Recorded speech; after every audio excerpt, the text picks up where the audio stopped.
Se vi serve un cordino super personalizzato per le vostre creazioni, oggi vi svelo un trucchetto facilissimo ma di grande effetto. Oggi ci prendiamo una pausa dai lavori complicati e vi faccio vedere un trucchetto che io uso spessissimo per realizzare i cordini per le mie creazioni, soprattutto quando mi servono di un colore o di una misura particolare e fatico a trovarli in commercio. Il lavoro in sé per sé è facilissimo, alla fine vedremo alcune accortezze, ma ora vediamo subito come si realizza. Adesso vi farò vedere il lavoro piegando a metà il cordino, è un po' più semplice da realizzare e quindi sarà più semplice da gestire in camera.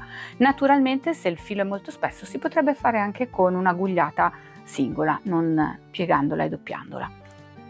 Ho tagliato la mia gugliata di filo, poi vedremo anche come ragionare sulle misure e vedete è molto lunga, la piego a metà. Adesso potevo farne una che stesse tutta in camera, detto fra noi, ma la logica, la furbizia non è mia. Ci accorciamo. Tanto questo è solo per farvi vedere il meccanismo. Tengo in una mano, questa mano in questo caso starà ferma, le due estremità. L'asola che si è creata la infilo su un dito e adesso cosa devo fare? Devo girare, far ruotare il filo un sacco di volte. Tanto, a lungo, di più. Dovete quasi far fatica alla fine a girarlo.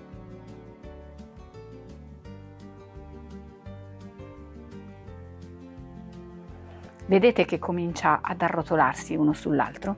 Ancora, tanto. L'arrotolamento è sempre più stretto. Potete provare a farlo arrotolare, ma secondo me è ancora troppo molle. Andiamo avanti ancora un po'.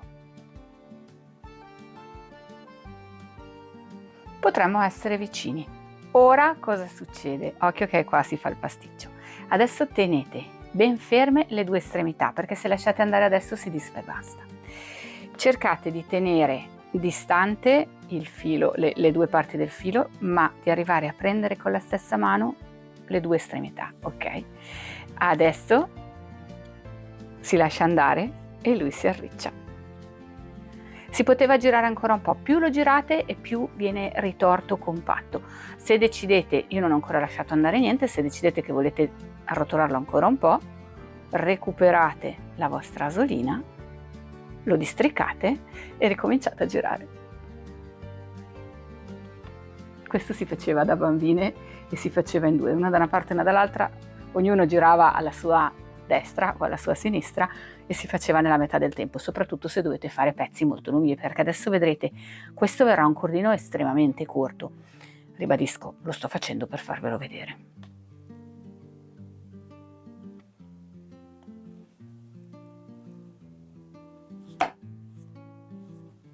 Ta-da! Adesso naturalmente se lascio andare qui si disfa, quindi comunque bisogna fargli un nodino.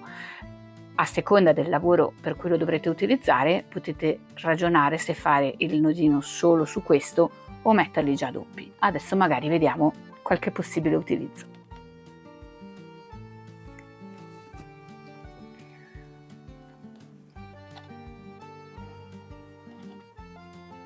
Prima di parlare di come calcolare la lunghezza del filo o di come si può fare, perché questo è un ritorto doppio, sono tanti fili insieme, potremmo torcere anche solo un filo, questo lo vediamo dopo.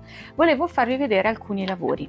Allora, ad esempio, io questo tipo di cordini lo uso tantissimo là dove c'è il ricamo, perché uso direttamente il filo da ricamo e questo mi permette di arrivare davvero vicino al colore, davvero vicino nel senso che uso lo stesso colore del filato che ho usato per ricamare, quindi il mio cordino, la mia nappina avranno esattamente la stessa tinta del ricamo.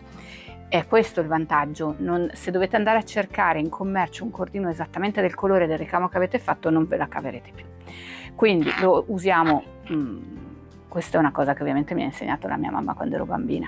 Lo usiamo spessissimo in tutto quello che riguarda una cosa ricamata. Questo è una bugia, questo l'ho comprato, però vi faccio vedere un'applicazione dove poteva andare bene un cordino fatto da noi.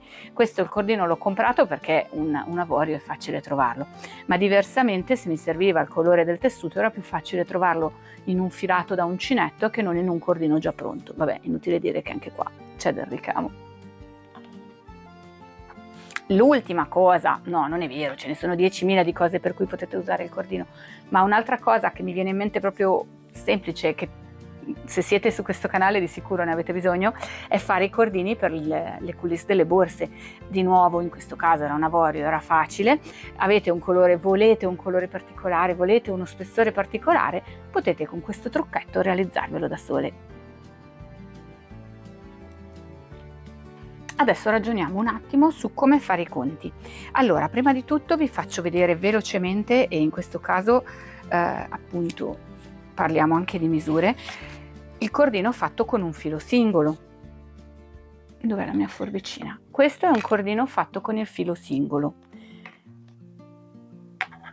Anche questo, cioè non ripiegato su se stesso, arrotolato e basta. Questo era un singolo filo da ricamo, questo è un singolo filo da uncinetto, ma anche un po' rigido. In questo caso cosa abbiamo fatto? Il nodo è stato cucito sul sacchettino, sul cuscinetto. Invece per attaccarlo alla forbice è stato riaperto la piega. Adesso in questo caso che è doppio è difficile andare a brancarla, ma se fosse uno solo sarebbe più facile, e questa è stata affrancata facendo questo lavoro. Si allarga, tanto torna a posto, si allarga, si fa passare l'oggetto che ci avete cucito, potrebbe essere il cuscinetto, potrebbe essere il cuoricino, potrebbe essere, vabbè, lo si fa passare qua dentro e lo si tira. In questo modo risulta agganciato. Adesso questo poverino rimane disordinato perché cordoncino doppio e riaperto si ingarbuglia, ma adesso vediamo il cordoncino con un filo solo. Con un filo solo è un po' più noioso perché dovete far ruotare il filo fra le dita, e se lo tenete fra le due mani è laborioso, ma adesso vi svelo il trucco anche per questo. Se io ruoto il filo singolo si dimezza. Se io voglio ottenere un cordino da 50 cm devo partire da un filo almeno lungo 1 metro, un po' di più, meglio un po' di più, ci sono i nodini eccetera. Se io lo piego a metà dovrò prendere 4 volte la lunghezza, almeno 4 volte la lunghezza che voglio ottenere. Consiglio mio, meglio ottenere sempre un cordino un po' più lungo che poi tagliate piuttosto che il contrario. Adesso è inutile dire che con questo cordino ho già in mente un'idea da fare per il prossimo video, per settimana prossima. Per ora è solo nella mia testa, quindi non vi so dire se funziona, ma se funziona. Adesso abbiamo il nostro filo, ma lunghissimo. Io non potrei da sola tenere il filo teso e far ruotare fra le dita le due estremità. Quindi o si fa in due e appunto ci si guarda e tutti e due si ruota ognuno verso la sua destra. Adesso faccio star zitta Stella. Monella, o si è in due e appunto ognuno si ruota entrambi nella stessa direzione, entrambi alla propria destra piuttosto che sinistra, oppure ci si ingegna ad ancorarlo a qualcosa.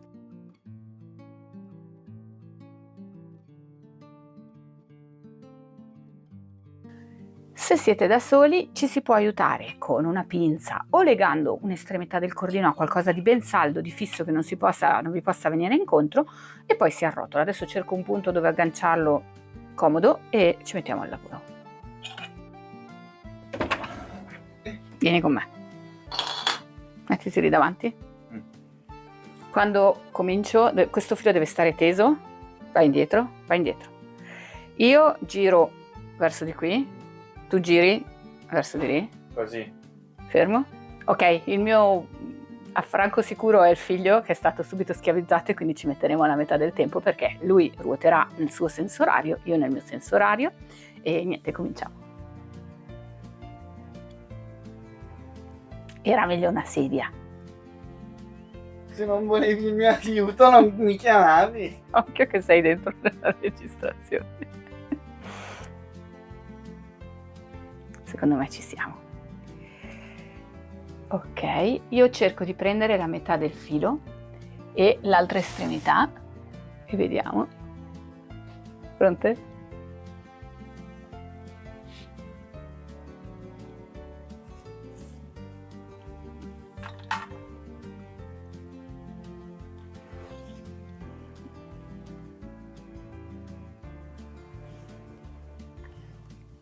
Bene, allora ovviamente va sistemato, nel senso che adesso io faccio il nodino qua così non si può disfare. E lo dovete far scorrere bene sia in un verso che nell'altro, perché poverino la torsione si scarica, tanto che lo fate arricciare non si scarica sempre in modo uniforme. Ecco, vedete, questo è un cordino già bello lungo, fin troppo per quello che voglio fare io, ma appunto preferisco tagliare dopo che non averne troppo poco. Il trucco di oggi era facilissimo, oggi è un video leggero, però è una cosa che serve in tanti lavori, non ha un unico utilizzo, è una di quelle cose che è comodo sapere e poi quando viene buona la si sfrutta.